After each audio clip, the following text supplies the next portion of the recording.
So anyway, what you were speaking about yesterday, about samatha, how to practice samatha, how to calm down in regards to the breath. Well, especially because we talk, as I said, we talk a lot about the right endurance and sense restraint, and every description of the gradual training in the suttas starts with that. So you won't be doing proper samadhi unless you're fully restrained, curbed, and self-controlled. So that is like seeing the danger in the slightest fault, then not following things with eyes, ears, nose, and so on, and eating in moderation, exactly, and then that leads to the kind of watchfulness, and then samadhi, and so on. So, but it might create an impression that, okay, so it's just about endurance. A lot, it's about endurance, but then there is a point where you can calm within the endurance, calm yourself within the endurance. So then, the same endurance is not unpleasant.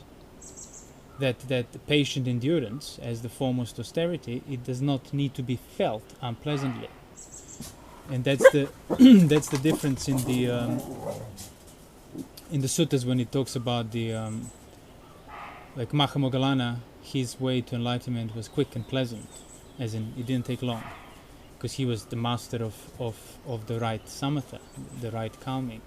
So although he went through the same process of abandoning kilesa and everything else that would make people go mad, for him he didn't feel any displeasure because his mind was so unshakable. Sariputta, on the other hand, the foremost in wisdom after the Buddha, he said his way was long and unpleasant, so he had to endure more pain, that on account of that patient endurance. Of course, he still had samadhi and jhanas and so on, and when he did, he became enlightened. So the role of that samatha, which often goes with vipassana, is obviously significant and crucial in a way. But as I was always saying, you can't meditate rightly unless you have the right view. That statement can be a bit too abstract for people. So practically, the reason why you won't be meditating rightly without a right view is because your meditation, your samatha, will not be calming of the endurance. It will be rooted in aversion towards endurance. It will be rooted in you trying to get rid of the discomfort of endurance through this meditation technique. And means you don't want to endure, which means you're you're blocking the direction through which samatha would work, calm you, and make your way to enlightenment pleasant. Make your endurance pleasant. So endurance is not negotiable. Yeah. How much you're going to suffer on account of it, how much your mind will be tormented, that depends on the individual, depending on your faculties, if you're more about like vipassana side, or if you're more about calming down, but it needs to be done. That's why, again, gradual way always starts by sila, seeing the danger in the slightest fault, full sense restraint, not giving in to sensuality, acting out of ill will, distraction, moderation in eating, results in watchfulness, results in build-up of endurance, and now within that, you can learn what calmness is, what true samatha is, but not at the expense, or not like, I'll deal with endurance, the pain of it, I'll deal with the discomfort, I'll manage it. Because for most people, without a right view, that's what meditation is. Which means just becomes another management, another cover-up that's rooted in aversion towards discomfort. And you're not uprooting anything.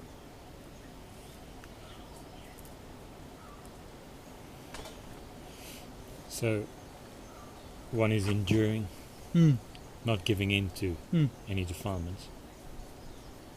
And the pressure is there. Pressuring. But you're not giving in. You're not giving in. There you go. That's your endurance. Then, again, you have a pressure, and that's why it's pressure. Like, but just, do this or do that in order to get rid of the pressure. So you see that, you feel that. Whatever you'll be doing, you'll be acting in order to get rid of the pressure.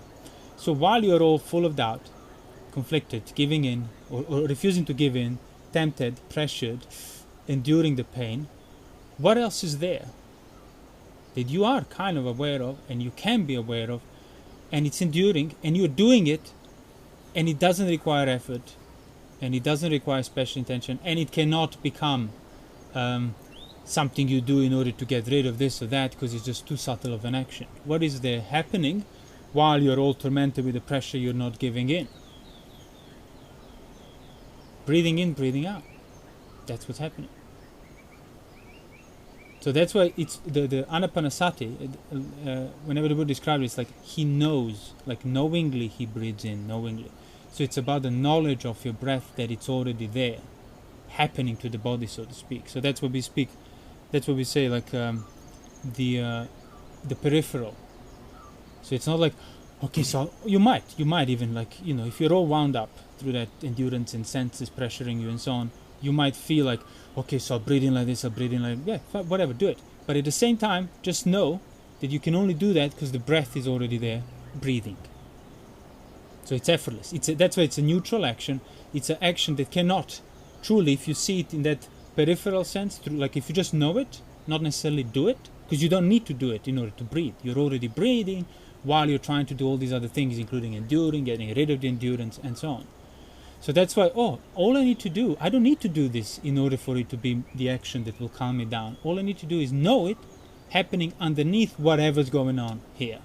Mindfulness of breathing, because it's underneath already. So that's what means put it first. Put it before whatever else you're occupied with. Not in response to, not at the expense of, and so on.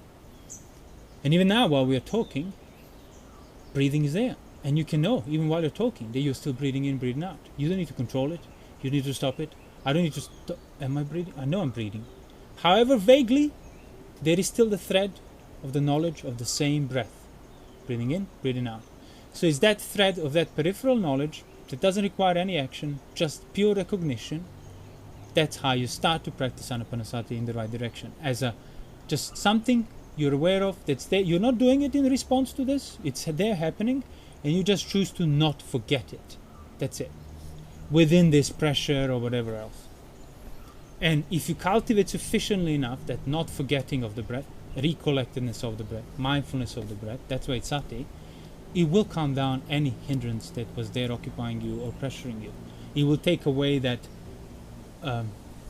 first person like engagement with this pressure and with this hindrance, and I must do this, I must do this, and it's just things will be just seen for what they are, enduring their neither pleasant nor unpleasant, neutral. And that in itself would be very pleasant, obviously, because you just relieve yourself of pressure without trying to get rid of it. And that's the true samatha. And then like, oh yeah, that's samatha you can do. Because you have the right view now that prevents you from trying to manage at any expense, that recognizes within the endurance I need to find the calmness, and that will then force you in the direction of what true calmness is. So you know there's an in-breath and out-breath. An action that is within my experience and pretty much fundamental for any other action I do. It precedes it structurally, so to speak.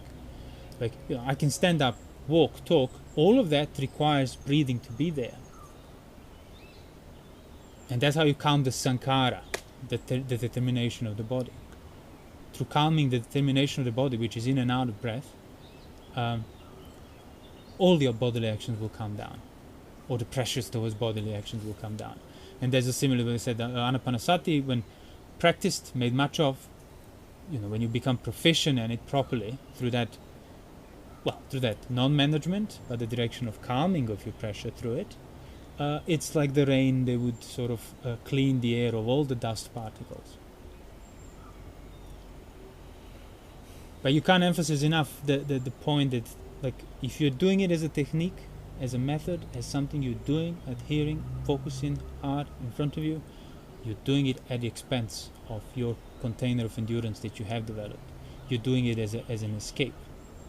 Means you're doing it because you're averse towards the discomfort of it. And that's why you're doing it wrong. That's why it's just the extension of sensuality. Because what else is the principle of sensuality? Is underlying tendency to aversion, turns you towards getting rid of it by the means of anything that's not as averse or more pleasant. That's the principle of sensuality. That's where people go to sensual desires and so on. And the Buddha said that when an ignoble mind is touched by an unpleasant feeling, doesn't know any other escape, doesn't know any other calming in regard to the discomfort it endures, other than turning towards sensuality. But each time they turn to sensuality, more of the underlying tendency because of which they were suffering on account of the original discomfort will increase. And then the underlying tendency for depending on more pleasure will also increase. So the more you give in to the direction of trying to manage, get rid of your pain, get rid of the suffering through replacing it through any more pleasant experience, well, the worse it gets. Like scratching the itch. So that's the whole point of sila, sense restraint, virtue, moderation, watchfulness. It's exactly that. To provide you container, they will not go to sensuality. They will reveal, and literally what you are averse to, it's no one's fault. It's the setup of the aggregates, the setup of the senses. They are basically, well, they're not pleasant in themselves. Let's put it that way. Having a body is a chore. Having senses is it's this resistance, natural resistance that you are paired with, and you have to endure whether you want it or not. So that's why, like, see, you're not born with all this. Like a newborn baby doesn't have all this proliferous sensuality, but it has a setup of the senses that in themselves are pressuring, unpleasant, resisting. Ignorant mind, and that means automatic direction towards pleasure, avoiding this. And that's the way we refer to the newborn baby. Has the same underlying tendencies. That's why it will become the mind that dependent on sensuality, that doesn't want pain. So your patient endurance, your sila samadhi is about to containing you trying to spill out towards senses at the expense of the senses that are kind of unendurable, or so it feels. So that's why the Buddha said, you need to find a different type of pleasure. That's what Buddha said, you need to find a different type of pleasure than that of senses. Or you could say a different type of calming than that peace that you get to satisfying your desires. In order to lose any attraction towards sensuality and uproot the ill will. And by the way, that's also why ill will is paired with it. You are already averse towards your own sense bases. Neutrality, it's the aversion, because they are unpleasant. If you don't endure that aversion, if you don't calm yourself in regard to the aversion of your own senses, you go out there for pleasure, which means you will go out there for any other kind of that aversion will proliferate with you going out there with the pleasure. So people have ill will towards other people because fundamentally they carry ill will towards their own senses. That's the root of every ill will. And because of the aversion towards their own senses, they are dependent on sensuality through other people and the world. It's the same root. So you uproot that root of aversion towards your own senses, and you have lost any sensual desire or any ill will towards anywhere in the world. But it doesn't make the senses comfortable. No. Just makes your mind go beyond that basic discomfort of the senses that you never ever addressed, because from the moment you were born, your mind was going in the direction of the world to avoid. Again, that's why people fear boredom. Boredom just brings back that which you've been outrunning from the day one. The discomfort of your senses. They're truly uncomfortable. So, samatha is when you stop giving in blindly and holding views that are about management of that discomfort. Samatha is calming of that discomfort after you have endured it sufficiently enough and developed clarity in regard to it. So calming the discomfort within that. How do you calm it? Well, any satipatthana would calm it. But it might be too abstract, like, my body's here or something, too much. Activity of breath. That it's there all the time, from the day one as well. And it kind of precedes the senses. It doesn't require your senses in order to breathe. So if you cultivate it, make much of your breath as calming of the endurance that it's not negotiable, that's arhanship. In half a night, 7 days, fortnight, 7 months or 7 years at most. Because the only reason you still depend on sensuality, distraction and so on is because you're still unable to endure the core of the problem, which is the senses. And that's why an arahant in the suttas, who becomes awakened, he says, I've done all the work. There's absolutely no more resistance, no more lust towards anything in the world, no more conceit, nothing left. Any disturbance that's left for me is just on account of this sixth sense body that's left until it breaks apart. And that's no disturbance anymore. See, because you're not actually, the senses are kind of uncomfortable, but they're not dukkha in themselves.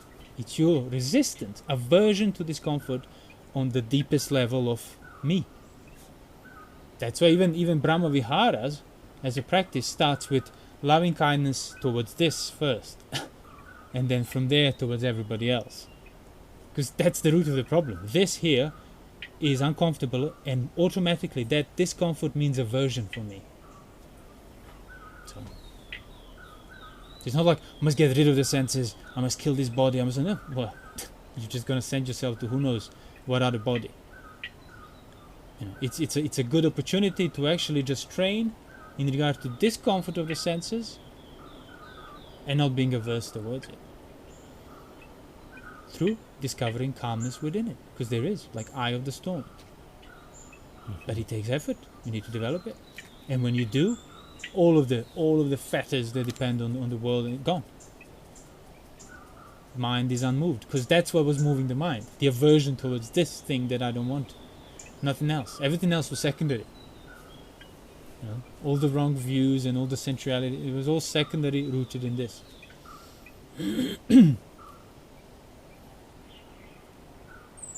So that's the correct samatha.